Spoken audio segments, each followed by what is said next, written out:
48일차 사무엘하 14장. 수르야의 아들 요압은 왕이 이제는 압살롬을 보고 싶어 한다는 것을 알게 되었다. 그래서 요압은 드고아 지역에 살고 있는 한 슬기로운 여인을 데려오게 하여 그녀에게 말했다.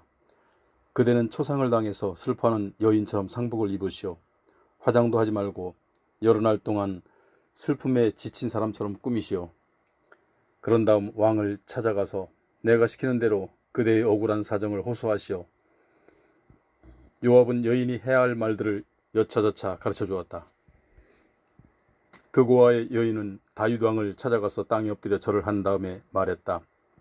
왕이시여, 부디 이 불쌍한 여인의 한을 풀어주세요. 왕이 물었다. 무슨 일로 그토록 괴로워하시오? 여인이 말했다. 저는 남편이 죽어서 과부가 된 몸입니다. 저에게는 아들이 둘 있습니다. 두 아들이 들에 나가서 서로 다퉜는데 거기에는 싸움을 뜯어말려줄 사람이 아무도 없었습니다. 그래서 한 아이가 다른 아이를 그만 죽이고 말았습니다. 그런데 이제는 친척들이 들고 일어나서 자기 형제를 죽인 놈을 내놓으라고 이 여종을 윽박지르고 있습니다. 자기 형제를 죽인 대가로 제게 하나밖에 남지 않은 그 아들마저 죽이겠다는 것입니다. 그렇게 되면 제게는 상속자가 아무도 없게 됩니다. 그들은 이 여종에게서 마지막 남은 희망의 불꽃마저 거두려고 합니다. 그렇게 되면 제 남편은 이름도 자손도 이 땅에 남기지 못하게 되어 버립니다. 그러니 왕이시여, 부디 제 딱한 처지를 헤아려 주십시오. 여인의 사정을 다 듣고 난 후 다윗 왕이 그 여인에게 말했다. 잘 알았다. 내가 도와줄 테니 걱정하지 말고 집으로 돌아가시오. 그러나 드고아의 여인이 왕에게 아뢰었다. 왕께서 그렇게 도와주셔도 허물은 저와 저희 아버지의 집안에 있습니다. 왕과 왕실에는 아무런 잘못도 없습니다. 왕이 대답했다. 만일 이 일로 누군가 그대를 탓하는 사람이 있다면 그를 나에게로 데려오시오. 그러면 다시는 그대를 괴롭히지 못하게 하겠소. 여인이 또 간청했다. 그러면 왕께서 하나님께 간구하셔서 복수의 명분으로 다시 피를 흘리는 일이 없도록 조치해 주십시오. 그래야 제 남은 아들이 죽지 않을 수 있습니다. 다윗이 맹세했다. 살아계시는 주 앞에 내가 맹세하건대 그대 아들의 머리카락 한 올도 땅에 떨어지는 일이 없을 것이오. 그러자 여인이 계속 아뢰었다. 이 여종으로 하여금 왕께 한 말씀만 더 올리도록 허락해 주십시오. 왕이 허락하자 여인이 말했다. 왕께서는 어찌하여 하나님의 백성에게 그와 똑같은 부당한 일을 범하고 계십니까? 왕께서는 도망친 아들을 돌아오지 못하게 하심으로써 그와 똑같은 죄를 저지르고 있는 것이 아니겠습니까? 이미 엎지른 물은 다시 주워 담을 수 없듯이 우리 인간은 누구나 죽게 되어 있습니다. 하나님께서도 살아있는 사람의 생명은 쉽게 해치지 않으십니다. 하나님께서는 쫓겨난 사람도 영영 버림받지 않도록 길을 열어주십니다. 지금 이 여종이 왕께 나와 제 사정을 아뢰는 것은 친척들이 몰려와서 저에게 겁을 주었기 때문입니다. 그래서 저는 제 사정을 왕께 나아가 아뢰면 왕께서는 제가 간구한 바를 들어주실 것이라고 생각한 것입니다.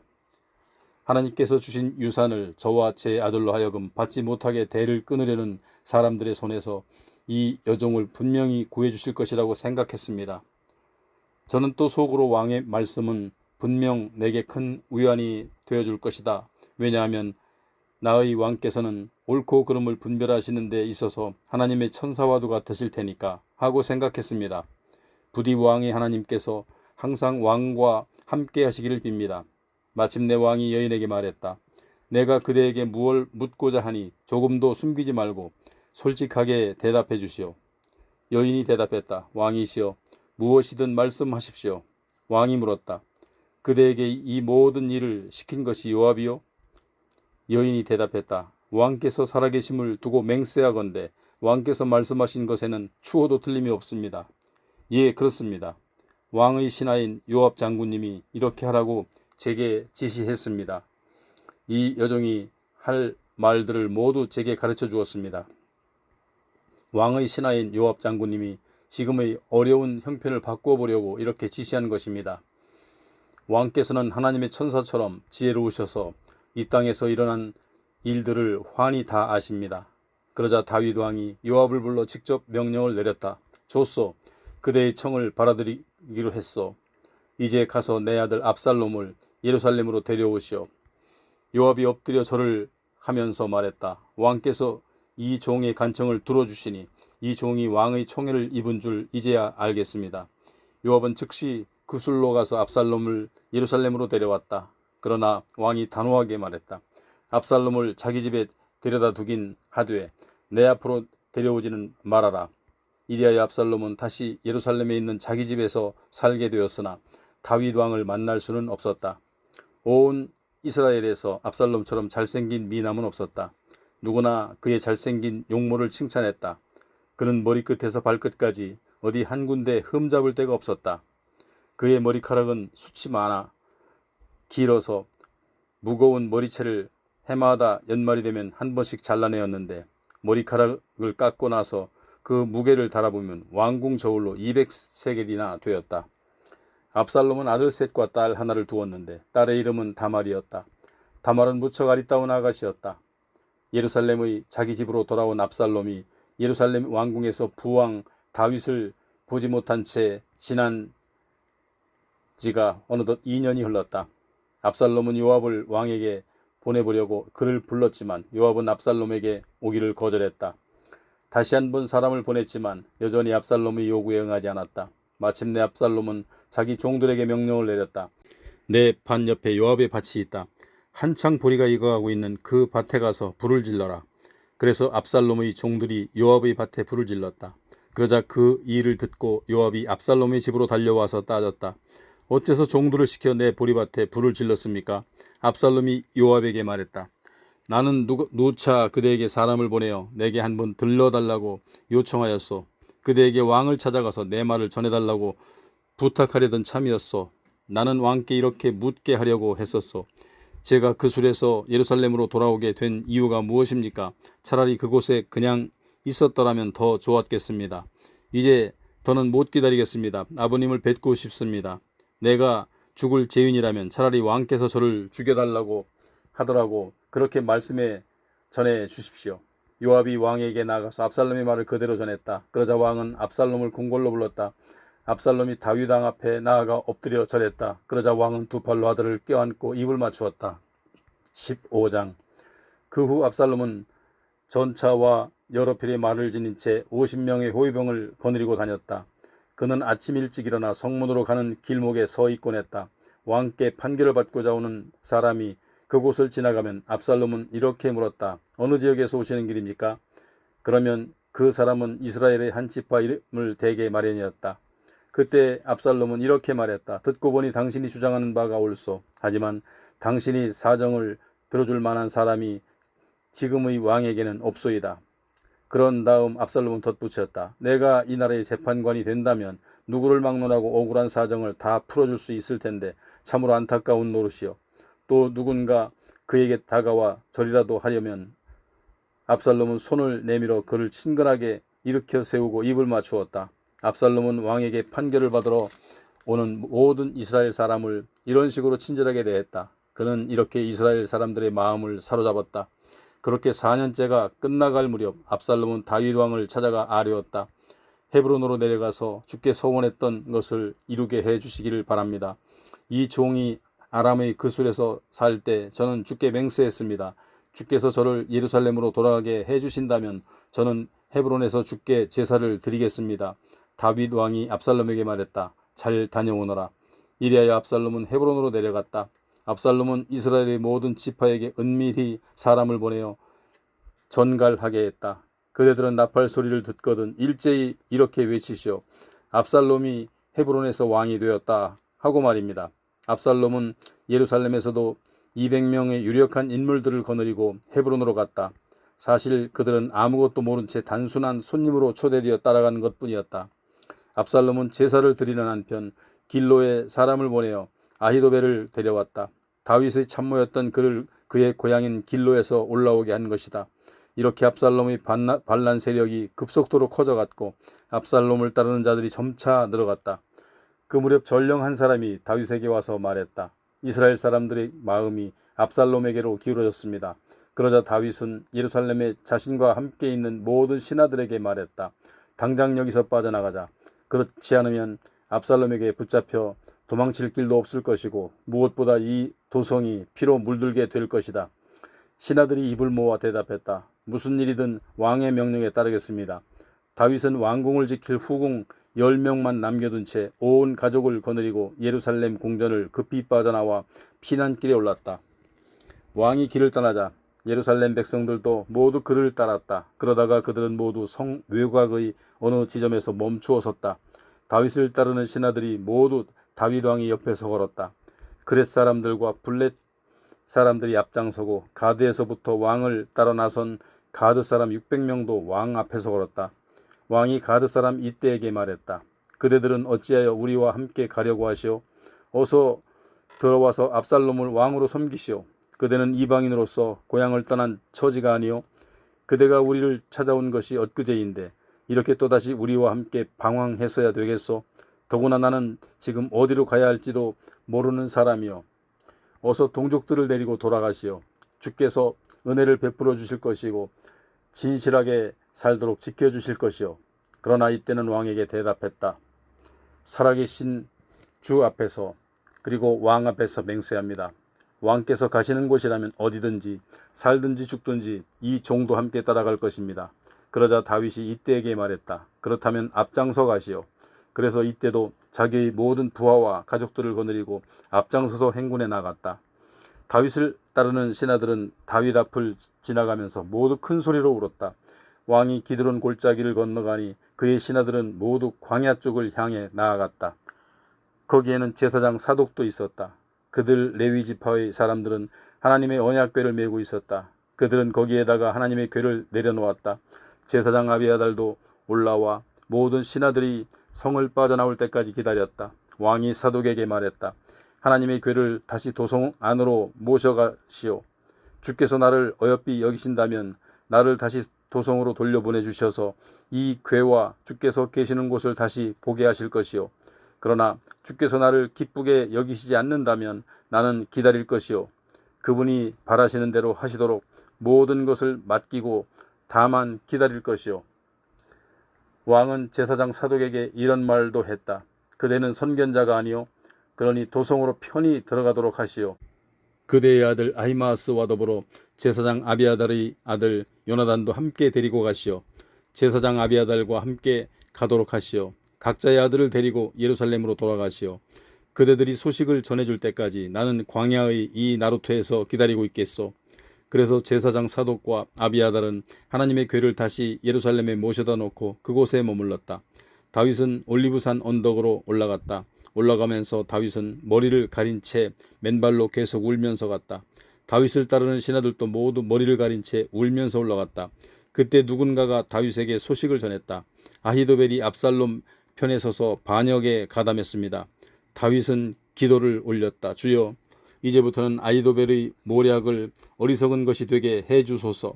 다윗이 하나님을 경배하는 장소인 산꼭대기에 이르자 다윗의 친구인 아렉 사람 후세가 옷을 찢고 머리 위에 흙을 뒤집어 쓴 채 다윗을 맞이했다.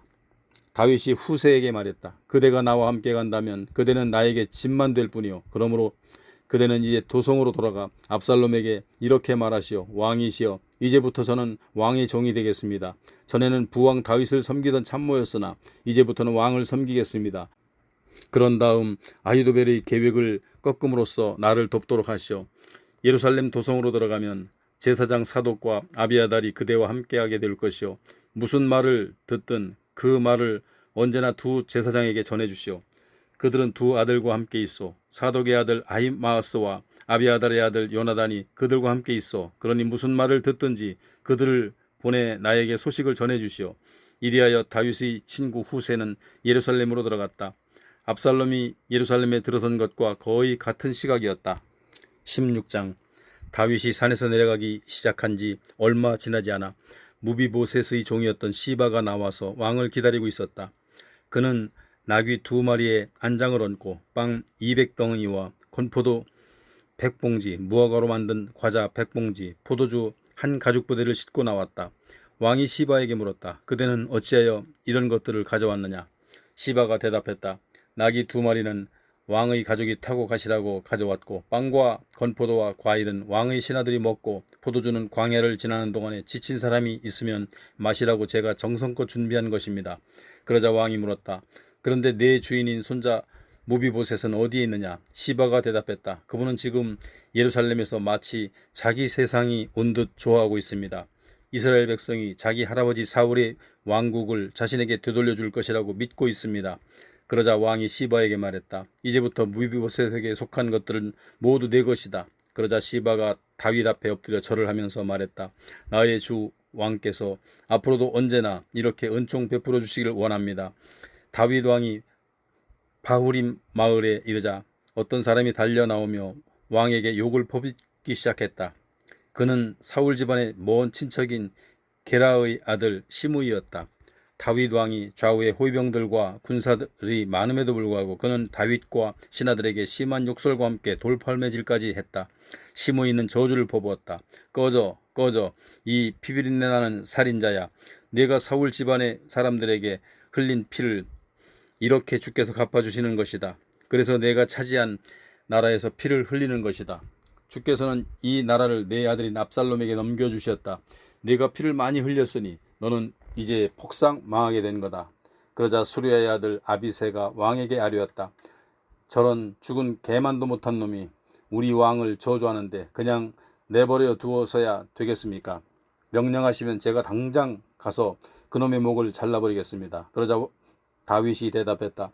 수레야의 아들아, 왜 나의 일에 그토록 간섭을 하느냐? 주께서 그에게 다윗을 저주하라고 말하셨기 때문에 저렇게 저주하고 있다면 누가 감히 그를 책망할 수 있겠느냐? 그런 후 다윗이 아비새의 모든 신하들에게 말했다. 내 몸에서 태어난 아들도 나를 죽이려고 하고 있어. 하물며 베냐민 사람이야 더 말해 무엇 하겠소? 주께서 그에게 하라고 명하신 것이니 계속 나를 저주하도록 내버려 두시오. 내가 오늘 이런 수모를 당할 것 때문에 주께서 나의 가련한 모습을 살펴보시고 나중에 혹시 좋은 일로 갚아주실는지 누가 알겠소? 다윗과 신하들이 길을 따라 내려가는 동안에도 시므이는 반대편 산비탈을 따라 내려오면서 계속해서 돌을 던지고 흙먼지를 뿌리면서 저주하기를 그치지 않았다. 마침내 왕과 신하들이 요단강가에 이르렀을 때 그들은 몹시 지쳐서 모두가 기운이 빠진 채 쉬고 있었다. 한편 압살롬은 자기를 따르는 이스라엘 사람들을 거느리고 예루살렘으로 입성했다. 아히도벨도 무리와 함께 들어갔다. 그때에 다윗의 친구인 후세가 압살롬에게 와서 말했다. 왕만세 왕만세. 압살롬이 후세에게 물었다. 이것이 그대가 그대의 옛 친구에게 보여주는 우정이라는 것이요? 어째서 옛 친구를 따라 예루살렘을 떠나지 않았소? 후세가 압살롬에게 말했다. 제가 어떻게 그럴 수 있겠습니까? 저는 주께서 선택하시고 여러분들이 뽑으시고 온 이스라엘 백성들이 세운 분의 편입니다. 저는 그분과 함께 지낼 것입니다. 제가 누구를 섬겨야 하겠습니까? 부왕의 아드님을 섬기는 것이 당연하지 않겠습니까? 저는 부왕을 섬기던 마음으로 이제는 왕을 섬기겠습니다. 압살롬이 아히도벨에게 말했다. 그대의 고견을 말해 주시오. 이제 우리가 무슨 일부터 해야 하겠소? 아히도벨이 대답했다. 먼저 부왕 다윗이 이 왕궁을 지키도록 남겨둔 후궁들과 잠자리를 함께 하십시오.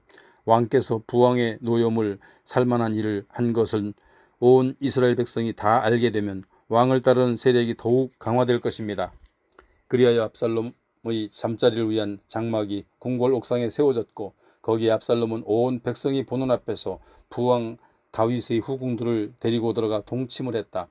당시의 사람들은 아히도벨이 베푸는 계획들을 모두 하나님께서 주신 말씀과 같이 여겼다. 다윗도 그러했는데 이제는 압살롬도 아히도벨의 계획이라면 철석같이 믿었다. 17장 아히도벨이 압살롬에게 말했다. 제가 1만 2천 명의 용사를 뽑아서 오늘 밤 즉시 다윗을 쫓아가겠습니다. 그가 지쳐있을 때 갑자기 공격하겠습니다. 그러면 다윗은 겁에 질려 부하들과 함께 도망칠 것입니다. 그때 제가 다윗만 잡아 죽이면 모든 게 끝납니다. 다른 사람들은 모두 왕의 편으로 끌어들이겠습니다. 한 사람만 죽이면 다른 사람은 모두 왕께 순순히 돌아올 것입니다. 다윗만 제거되면 온 나라가 평안해질 것입니다. 아히도벨이 내놓은 이 제안은 압살롬뿐만 아니라 이스라엘의 장로들에게도 좋게 여겨졌다. 그러나 압살롬이 말했다. 아렉 사람 후세도 불러다가 그의 고견도 한번 들어보도록 합시다. 후세가 들어오자 압살롬이 물었다. 아히도벨이 방금 한 가지 제안을 했는데 그대의 생각은 어떻소? 우리가 아히도벨의 제안을 따르는 것이 좋겠소? 아니면 다른 더 좋은 의견이 있으면 한번 말해보시오. 후세가 대답했다. 제 생각으로는 아히도벨의 제안은 이번만큼은 좋지 않습니다.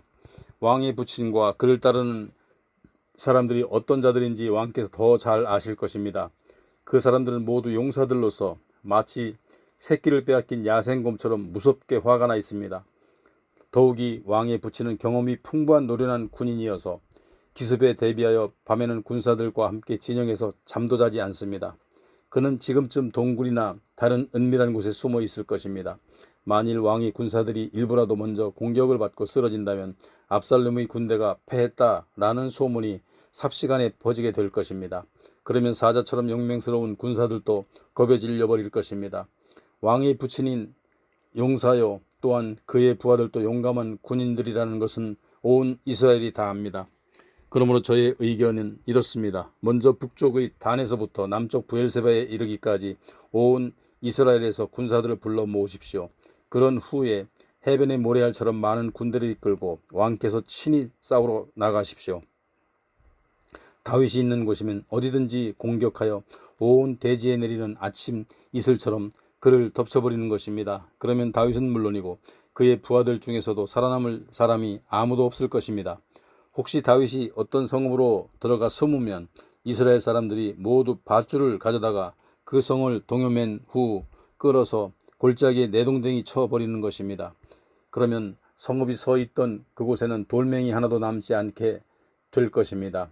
후세의 말이 끝나자 압살롬과 온 이스라엘 사람들은 후세의 전략이 아히도벨의 것보다 더 낫다고 결정을 내렸다. 일이 이렇게 된 것은 주께서 압살롬에게 재앙을 내리시기 위해 아히도벨의 훌륭한 전략을 좌절시켰기 때문이다. 후세는 곧장 소식을 전해주었다.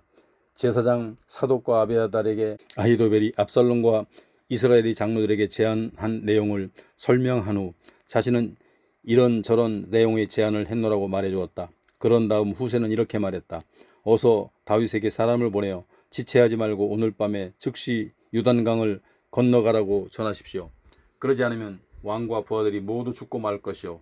한편 그때의 요나단과 아히마아스는 예루살렘 성 바깥의 에노로겔에 대기하고 있었는데 그들에게는 성의 안팎을 오가면서 소식을 전해주는 하녀가 있었다. 그들이 성을 드나들다가 행여 사람들이 눈에 띄게 되면 위험하기 때문이었다. 하녀가 정보를 전해주면 그들은 그 소식을 다윗 왕에게 즉각 전달했다. 그런데 한 젊은이가 두 사람을 수상하게 여기고 압살롬에게 밀고했다. 두 사람은 그 사실을 눈치채고 그곳을 떠나 바후림 마을로 가서 민가에 숨어들었다. 때마침 그 집 마당에 우물이 있어서 그들은 우물 속으로 기어 내려가 숨었다. 그리고 그 집 여인은 우물 위에 뚜껑을 덮고 그 위에 찌은 보리를 널어놓았다. 그러니 누가 보아도 수상한 구석을 발견할 수가 없었다. 압살롬의 부하들이 그 집으로 들어가서 여인에게 물었다. 아히마아스와 요나단이 어디 있느냐? 여인이 그들에게 대답했다. 두 사람은 방금 시내를 건넜습니다.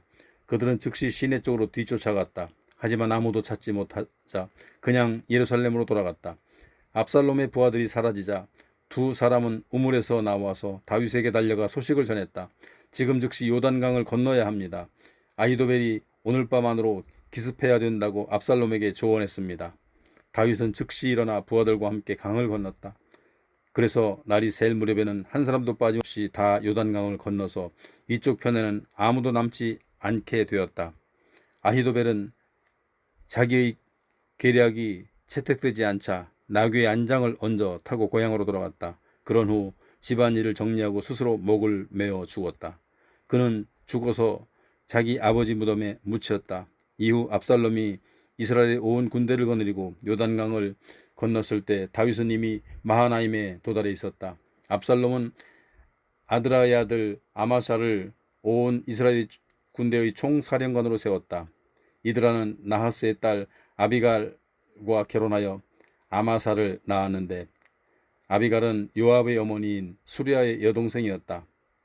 압살롬은 이스라엘 온 군사들을 거느리고 길르앗 지역에 진을 쳤다.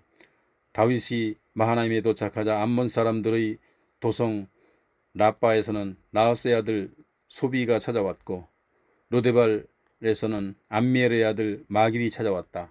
또 로글림에서는 길앗 사람 바르실레가 찾아왔다.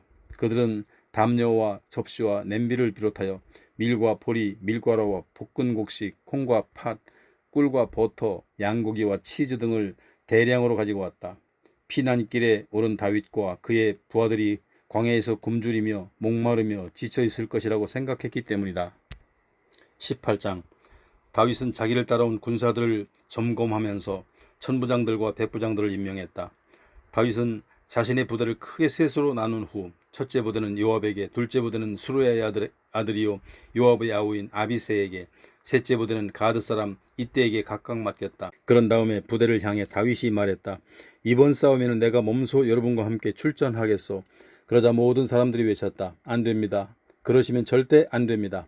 저희들이 싸움에 져서 도망친다고 해도 적들은 그것을 대단하게 여기지 않을 것입니다. 그러나 왕께서는 저희들 1만 명보다도 훨씬 더 소중합니다.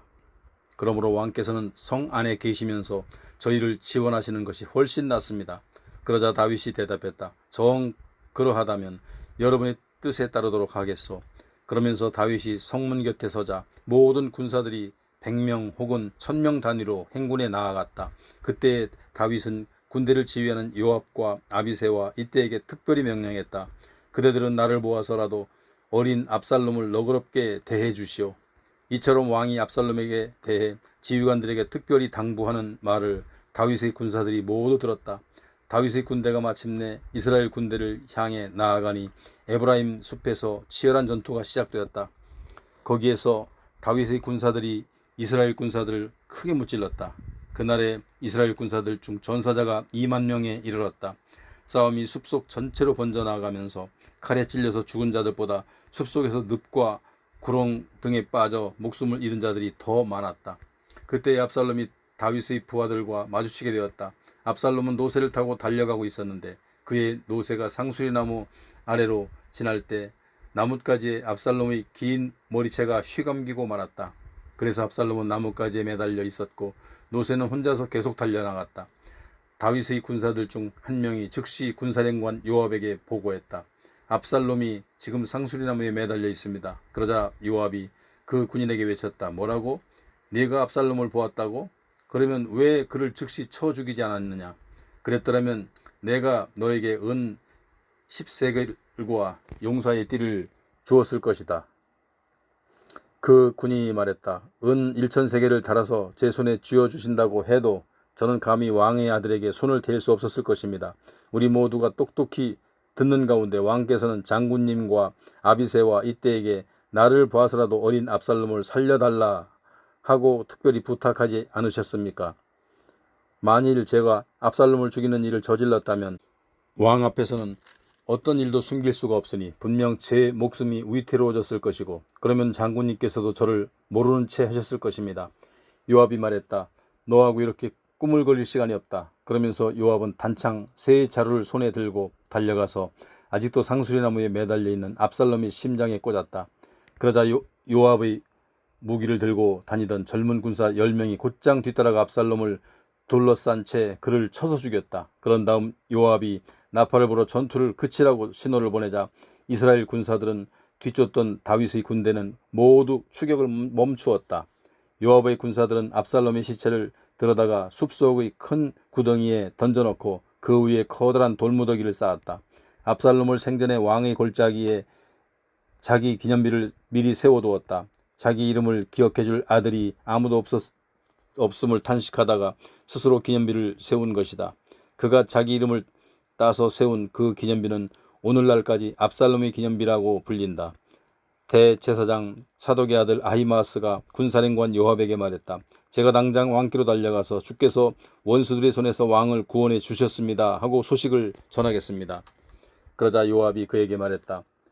안 된다. 오늘은 네가 소식을 전하러 가지 말라. 다른 때라면 몰라도 오늘은 절대로 안 된다. 왕의 아들이 죽었기 때문이다.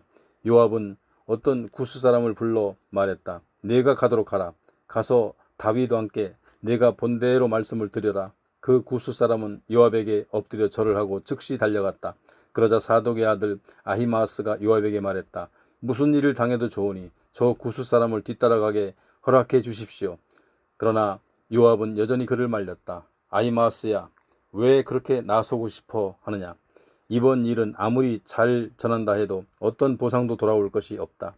그래도 아히마아스가 말했다. 무슨 일을 당해도 좋으니 저를 보내주십시오. 요압이 하는 수 없이 허락하자 아히마아스가 요단 골짜기를 지나는 길로 힘껏 달려서 구스 사람을 앞질러 갔다. 한편 그때의 다윗은 바깥 성문과 안 성문 사이에 앉아 있었고 파수꾼은 성문 지붕 위에 설치한 전망대에서 먼 곳까지 내려다보고 있었다. 그때 파수꾼은 어떤 사람이 혼자서 급히 달려오고 있는 것을 보았다. 파수꾼이 왕에게 큰 소리로 그 사실을 보고했다. 왕이 말했다. 혼자서 달려오고 있다면 틀림없이 좋은 소식을 가져오고 있을 것이다.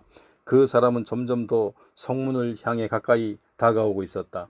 그런데 파수꾼은 멀리서 또 한 사람이 달려오고 있는 것을 보고는 문지기에 큰 소리로 말했다. 또 한 사람이 달려온다. 그러자 왕이 말했다. 그자도 좋은 소식을 가져오는 것이 분명하다. 파수꾼이 말했다. 앞서 달려오는 자는 대제사장 사독의 아들 아히마아스인 것 같습니다. 왕이 대답했다. 그는 좋은 사람이 분명 좋은 소식을 가져올 것이다. 마침내 아히마아스가 왕에게 외쳤다. 모든 일이 잘 되었습니다. 그는 왕 앞으로 달려와 엎드려 절을 올린 다음 말했다. 왕의 하나님 주께 찬양을 드립니다. 하나님께서는 왕을 반역한 자들을 왕의 손에 넘겨주셨습니다. 왕이 그에게 물었다. 어린 압살롬은 어떻게 되었느냐? 그는 다치지 않았느냐? 아히마아스가 대답했다. 요압 장군이 이 종을 보낼 때 큰 소동이 일어나는 것을 보았습니다. 그러나 무슨 일인지는 알 수 없었습니다. 그러자 왕이 말했다. 그대는 물러나 내 곁에 서서 기다리고 있어라. 그때 구스 사람이 도착하여 왕에게 아뢰었다. 왕이시여, 기쁜 소식을 가져왔습니다. 주께서 오늘 왕께 반역하여 일어선 무리들을 물리쳐서 모두 없애주셨습니다. 다윗이 구스 사람에게 급히 물었다. 어린 압살롬은 어떻게 되었느냐? 구스 사람이 대답했다. 왕께 대항하여 일어서는 모든 원수들은 압살롬과 똑같은 일을 당해야 마땅할 것입니다. 말을 듣고 다윗 왕은 마음이 찢어지는 것 같은 큰 충격을 받았다. 그는 성문 의 다락방으로 올라가 큰 소리로 울부짖었다. 아, 내 아들 압살롬아, 내 아들 압살롬아, 너 대신에 차라리 내가 죽었더라면 좋았을 것을. 압살롬아, 내 아들 압살롬아. 19장. 누군가가 요압에게 소식을 전했다. 압살롬이 죽은 일로 지금 왕께서 크게 통곡하고 계십니다. 왕이 자기 아들을 잃고 크게 슬퍼한다는 소식이 모든 군사들에게 알려지자 승리의 기쁨은 일순간 사라지고 어느새 비통한 분위기로 바뀌어 버렸다. 다윗의 군사들은 마치 싸움터에서 도망치는 사람들처럼 부끄러운 기색이 되어 슬그머니 성 안으로 들어갔다. 다윗 왕은 얼굴을 감싼 채 계속 울부짖었다. 아, 내 아들 압살롬아, 내 아들 압살롬아. 마침내 군사령관 요압이 왕을 찾아가서 말했다. 오늘 저희는 목숨을 걸고 힘껏 싸워 왕과 왕의 아들, 딸들과 왕비와 후궁들의 목숨을 구해드렸습니다. 그런데도 왕께서는 모든 사람들을 오히려 부끄럽게 만들어 버리셨습니다. 왕께서는 왕을 사랑하는 사람들보다 왕을 미워하는 무리들을 더 사랑하십니다. 왕께서는 저희 신하들이나 군사들은 왕께 아무것도 아니라는 사실을 오늘 잘 보여주셨습니다. 그렇다면 압살롬이 아직도 살아있고 저희들이 모두 죽었더라면 왕께서 더 기뻐하셨겠습니까? 왕이시여, 이제는 진정하시고 왕의 사람들을 인정하고 오늘의 승리를 치하해 주십시오. 만약 왕께서 지금 그들을 격려해 주시지 않는다면 오늘 밤 안으로 모두가 뿔뿔이 달아나서 왕 곁에는 아무도 남지 않을 것입니다. 그러면 왕께서 젊은 시절부터 지금까지 당한 그 어떠한 환난보다도 더 혹독한 어려움을 당하게 되실 것입니다. 그러자 다윗 왕은 정신을 차리고 자리에서 일어나 성문에 나와 앉았다.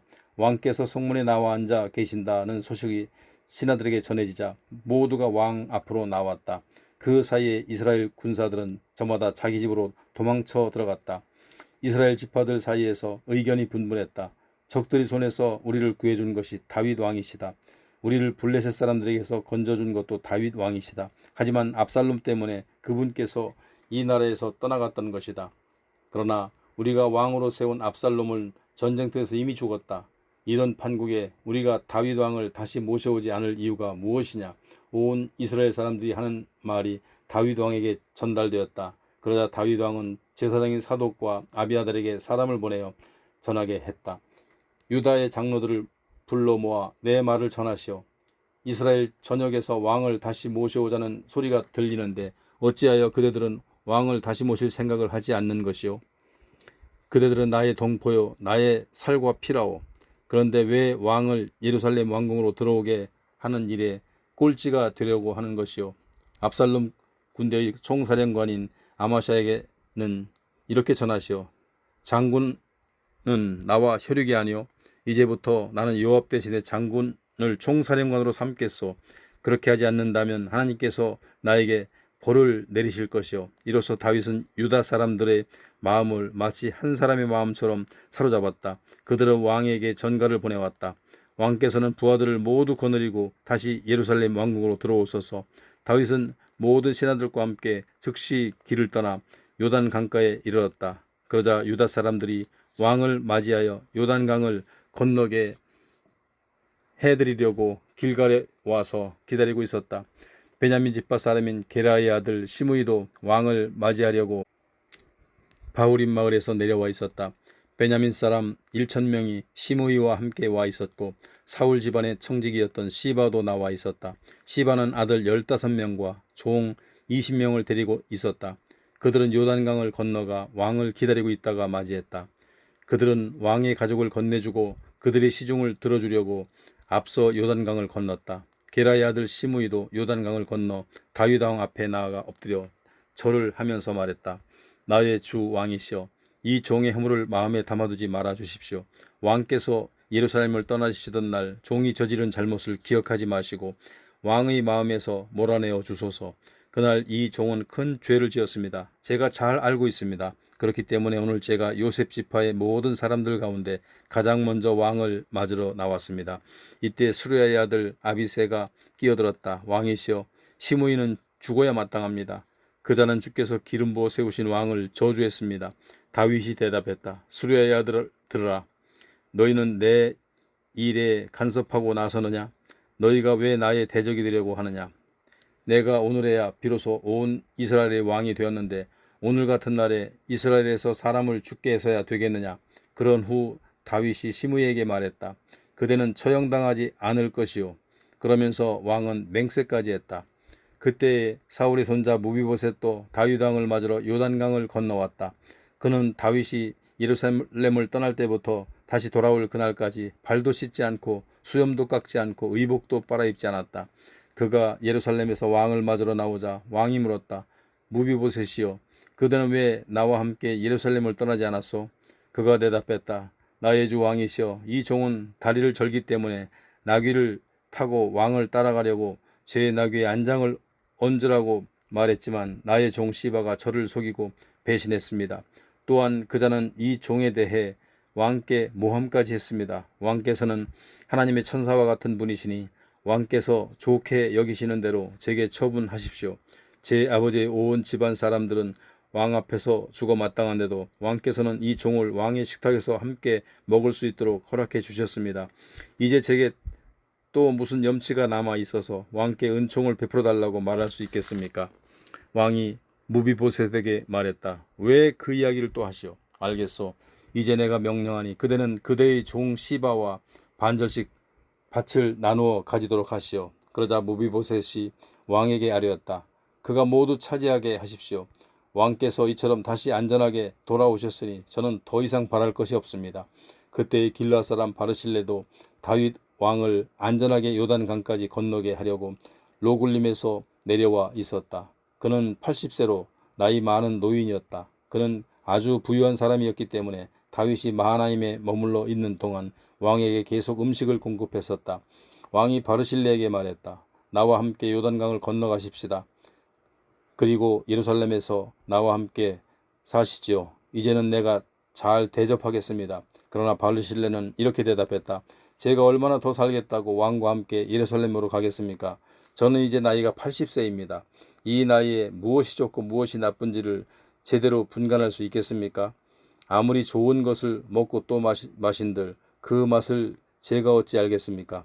젊은 남녀가 아름다운 노래를 부른들 제가 어찌 들을 수가 있겠습니까? 그러하므로 저는 왕께 짐만 될 뿐입니다. 저는 단지 왕을 모시고 요단강을 건네 드리려는 것뿐인데 어찌하여 제게 그토록 풍성한 보상을 하려 하십니까? 부디 이 종을 고향 마을로 돌아가게 하시어 제 아버지와 어머니의 무덤 곁에서 죽게 해 주십시오. 대신에 여기에 제 아들 김함이 있사오니 그로 하여금 왕을 따라가서 섬기게 하시고 왕께서 원하시는 대로 그에게 일을 시켜 주시기 바랍니다. 왕이 대답했다. 알겠소. 그러면 내가 김함을 데리고 가서 노인께서 원하시는 대로 하지요. 지금 노인께서 원하시는 것이 있으면 나한테 모두 말씀해 보세요. 다 들어드리도록 하겠소. 그리하여 온 백성이 모두 요단강을 건넜고 다윗 왕도 건너갔다. 왕이 바르실레에게 입을 맞추며 복을 빌어주자 바르실레는 평안히 자기 고향으로 돌아갔다. 다윗 왕이 길갈 쪽으로 갈 때 바르실레의 아들 김함도 왕을 따라갔다. 유다 군대 전체와 이스라엘 군대의 절반이 왕을 모시고 따라갔다. 그런데 갑자기 온 이스라엘 사람들이 모두 왕에게 몰려와서 말했다. 유다 사람들은 우리와 동족이면서도 어떻게 자기들끼리만 왕과 왕의 가족 및 신하들을 모시고 요단강을 건널 수 있습니까? 그러자 유다 사람들이 이스라엘 사람들에게 답변했다. 왕이 우리와 더 가깝기 때문에 우리가 그렇게 한 것이다. 너희는 무엇 때문에 그렇게 화를 내느냐? 우리가 왕의 것을 조금이라도 빼앗아 먹기라도 했단 말이냐? 왕께서 우리에게 무슨 선물이라도 준 줄로 아느냐? 이스라엘 사람들도 지지 않고 유다 사람들에게 대들었다. 왕을 세우는 일로 따지자면 우리는 너희보다 10배나 더 많은 몫을 가지고 있다. 더욱이 다윗 왕에 대해서는 우리에게 더욱 더 권리가 있다. 너희는 어찌하여 우리를 그렇게 무시하느냐? 왕을 다시 모셔오자고 가장 먼저 말한 사람이 바로 우리가 아니냐? 그래도 유다 사람들의 말이 이스라엘 사람들의 말보다 더 강경하였다.